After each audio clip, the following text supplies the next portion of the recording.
समय कौन सा मेला नीलम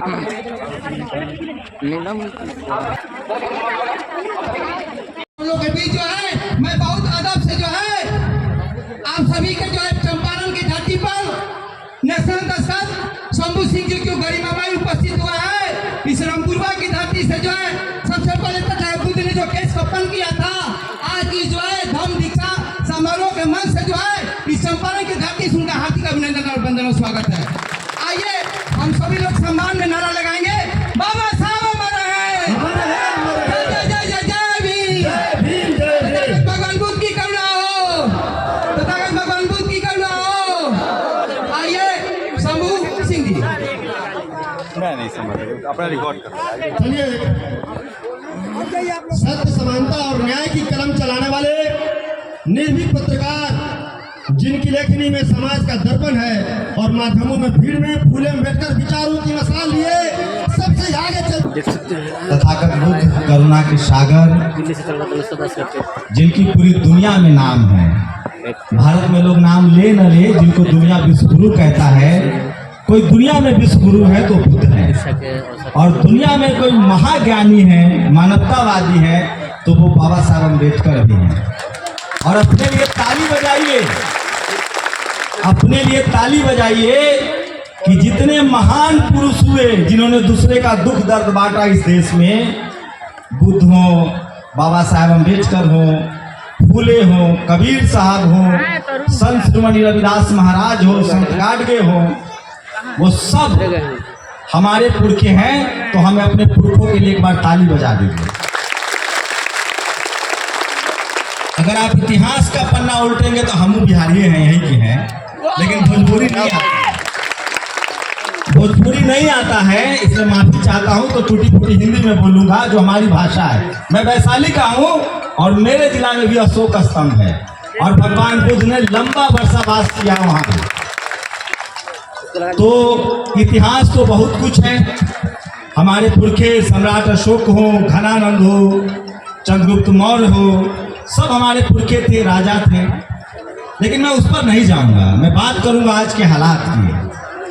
सच्चाई है कि आज हम गरीब हैं और जो भी मंच पर सब गणमान्य लोग हैं, डॉक्टर साहब का बहुत बहुत शुक्रिया। और चूंकि मैं सबका नाम नहीं जानता हूं तो मैं सब लोगों को जय भीम, नमो बुद्धाय, जय संविधान और जय भारत कहता हूं। हमारे पुरखे राजा थे, ये जमीन हमारी थी, ये खेत खलिहान हमारे थे, ये देश हमारा था। और जब ये देश हमारा था तो पूरी दुनिया में हमारा डंका बजता था। और जैसे आज भारत के लोग लंदन, अमेरिका, जापान, फ्रांस कमाने जाते हैं, पढ़ने जाते हैं, पूरी दुनिया के लोग वैशाली, तक्षशिला, नालंदा और विक्रमशिला आते थे। ये सच्चाई है, ये इतिहास है। लेकिन मैं आज की बात करूंगा कि आज सच्चाई ये है कि आज इस देश के 90% लोग, जिसको बाबा साहब ने दलित, पिछड़ा, अति पिछड़ा, आदिवासी और किसान कहा है, वो मजदूर हैं, लाचार हैं, बेबस हैं, गरीब हैं। इस पर बात होनी चाहिए। और मैं आपको कोई ठगने नहीं आया हूं, मैं आपको दो बातें बताने आया हूं कि आपका जिंदगी कैसे बेहतर होगा, आप अमीर कैसे होंगे, समाज में सम्मान कैसे मिलेगा। और आज जो हमारे हिस्से में गरीबी है, लाचारी है, बेबसी है, मैं लिख के दे रहा हूं, वो दो ही बातों से खत्म होगा। एक, बुद्ध के विचार। जब हम अमीर हो जाएंगे, जब हमारे पास संपत्ति होगी, जब हमारा नाम होगा, तब हमें बुद्ध के विचारों पर चलना पड़ेगा ताकि हम एक बेहतर इंसान बन पाए। लेकिन अभी जो हमारी लड़ाई है कि हमारा जो शोषण हो रहा है, हमें जो मारा जा रहा है, हमारे बच्चे जो गरीब हैं, मैं आते हुए रास्ते में देख रहा हूं, जहां जहां बुद्ध विहार है, जहां जहां अशोक स्तंभ है, आज भी मिट्टी के घर है, हमारे छत टपकते हैं, हमारी झोपड़ियां टपकती है। ये ना सही बात है। हमरो माए बाबू किसाने हैं, किसानों रहती हम सब गरमजरुआ जमीन में पैदा हुए, जमीन नहीं था। आज भी हमारी माँ बकरी पालती है, हमारा 6-7 वो बकरी है, वही से वो गुजारा करती है, रोजी रोटी चलाती है। हम लोग खूब बकरी चराए हैं, भैंस पाले हैं, बैल चलाए हैं, गन्ना तोड़ने पर मार खाए हैं, अमरूद तोड़ने पर मार खाए हैं, बेर तोड़ लिए तो उसके लिए बांध के मारा है। लेकिन बात बहुत आगे नहीं निकली है। जब मैं अपने गांव की तरफ लौटता हूं तो हालात मुझे ऐसे ही आते हैं। लेकिन आपको जानकर दुख होगा कि हमारे लोग जो शहरों में बस गए हैं उनके साथ भी यही हो रहा है। जो कलेक्टर, एसपी, डीएम बन गए हैं, मुख्यमंत्री और राष्ट्रपति बन गए हैं, उनके साथ भी यही हो रहा है। आपके साथ गांव में हो रहा है तो उनके साथ शहर में हो रहा है। बस फर्क ये है कि वो लड़ पा रहे हैं, बोल पा रहे हैं, जैसे मैं आपके लिए बोलने आया हूं। सवाल है कि भाषण से क्या होगा? इससे पेट नहीं भरेगा, इससे राशन नहीं मिलेगा, बच्चा स्कूल नहीं जाएगा, घर में चूल्हा नहीं जलेगा। मैं वो रास्ता बताने आया हूं और वो रास्ता है बाबा साहेब का रास्ता। चुनाव होने वाला है। बाबा साहेब ने हम लोगों को जो सबसे बड़ा अधिकार दिया है वो वोट का अधिकार दिया है। और लिख लीजिए, अब सम्राट अशोक नहीं आने वाले हैं, बाबा साहेब भी नहीं आएंगे। अब ओकरे धर्म बचेगा, ओकरे धर्म बचेगा जेकरा हाथ में सत्ता हो गई आ जेकर मुख्यमंत्री या प्रधानमंत्री बन। अब ओकरे एफआईआर दर्ज होताई, ओकरे न्याय मिलताई। अगर कोनो के बकरी चोरी हो जाता, भैंस चोरी हो जाता, चाहे खेत पर कब्जा कर लेता कोई, तो ओकरे न्याय मिलता जेकर सरकार रहता, जेकर मंत्री रहता, जेकर मुख्यमंत्री रहता। तो आपको समझना पड़ेगा कि भगवान बुद्ध के विचार कैसे आगे बढ़ेंगे। बाबा साहब ने जो सपना देखा था वो कैसे पूरा होगा, उसका पूरा करने का एक ही रास्ता है। आपको अपना वोट, एक एक वोट उस आदमी को देना पड़ेगा जो स्कूल और अस्पताल की बात कर रहा है, जो पढ़ाई लिखाई और दवाई की बात कर रहा है, जो कहे कि जब तुम स्कूल जाओगे तो तुम्हारा बच्चा फ्री में पढ़ेगा, जो कहे कि जब तुम्हारा घर में कोई बीमारी होगी तो तुम्हारा इलाज होगा। और अगर ये नहीं कहता है उसको वोट मत दीजिए। कहे कि 4 किलो अनाज तो दे रहा है, लेकिन एक बार कोई बुजुर्ग या कोई बच्चा बीमार पड़ गया तो आप प्राइवेट हॉस्पिटल में आपको लूट लेगा। गहना बंधक रखा जाता। हमारा सके दादी तो थरिया और बर्तन रख के खाना खिलवाती थी। आज भी वही स्थिति है हमारे लोगों की, दलितों की, पिछड़ों की। और कुछ पिछड़ा समाज के लोग जिनको लगता है, आप लोग देखते हैं ना कि जिनका कुछ खेत है, कुर्मी, कुशवाहा यादव, आपको लगता है कि बहुत मजे में है, तो ऐसा ना है। गांव में तनका मजा है, जब उनका बचवा भी शहर में जाता है तो उनको भी वही सजा है। अभी देखिए क्या हुआ है।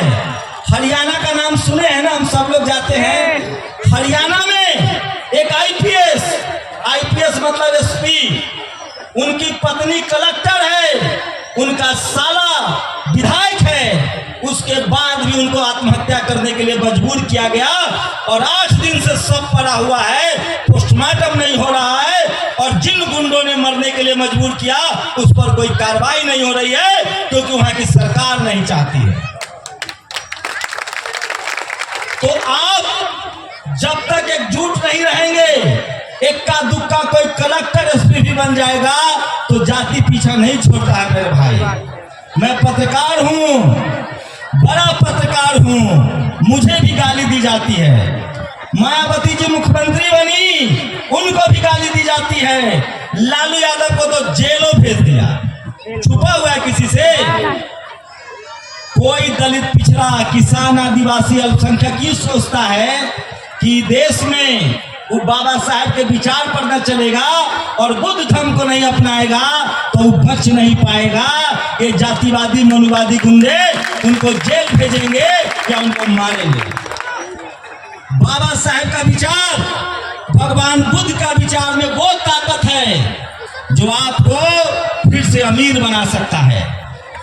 अंधविश्वास और कर्मकांड से हमको तौबा करना है, अपने बच्चे के पढ़ाई लिखाई पर खर्च करना है। कहीं मत जाइए, कोई किस्मत नहीं बदलेगा। जो मेहनत से मजदूरी करते हैं, कमाते हैं वो कहाँ खर्च करना है? बच्चा के किताब पर, कलम पर, कपड़ा पर, अपना पर खर्च कीजिए।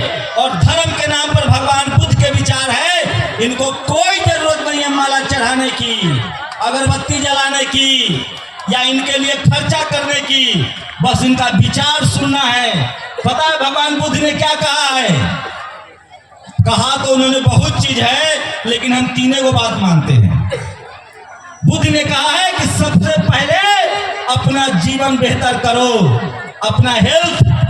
हमारे समाज को छोटा नशा छोड़ना पड़ेगा, गुटखा छोड़ना पड़ेगा, दारू छोड़ना पड़ेगा, सिगरेट भी छोड़ना पड़ेगा, नहीं तो हम स्वस्थ नहीं रह सकते हैं।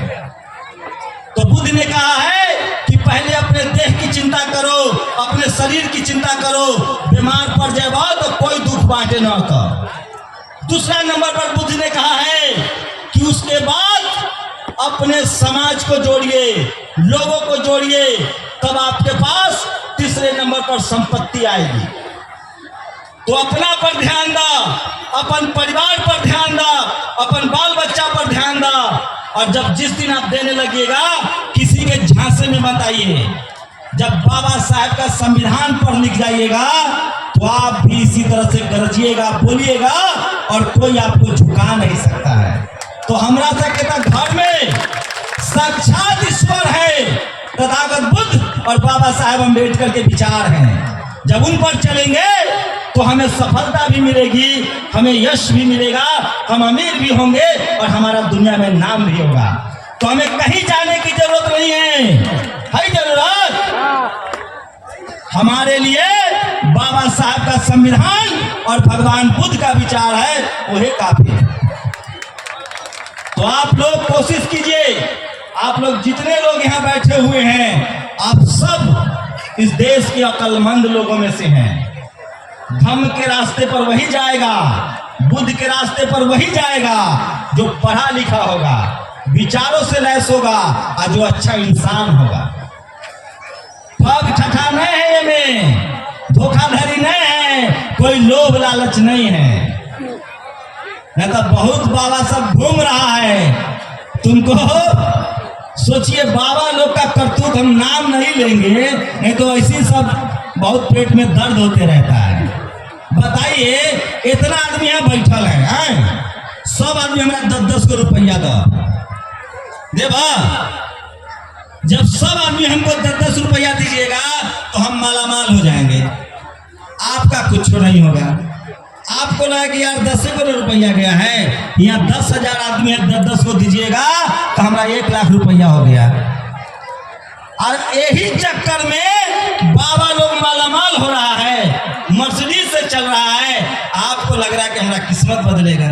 रे बाबा, तुम्हारे बोलने से अगर किस्मत बदलता तो तुम हमसे 10-10 रुपया काहे लेता?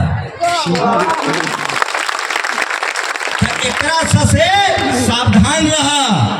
झाड़ फूक, ठग ठठा, ऐसा बाबा जो पैसा लेता है, इन लोगों से सावधान रहिए। बच्चे की तबीयत खराब हो तो अस्पताल ले जाइए। कहीं कोई झाड़ फूक ठग ठठा के चक्कर में मत पड़िए। मवेशी की तबीयत खराब हो तो मवेशी के अस्पताल ले जाइए। ये छोटी छोटी बातें जो मैं आपसे करने आया हूँ, मैं कोई नेता नहीं हूँ। ये छोटी छोटी बातें हैं जो आपकी जिंदगी बदलेगी। ये बात वही आदमी आपको कहेगा जो आपकी तरह गरीबी से निकला हो, जिसको आपका दर्द पता हो। मुझे पता है, जब मैं फूस का मकान देखता हूँ, 15 मिनट पे कट लगा दीजिएगा। फिर से रिकॉर्ड सुनते हैं।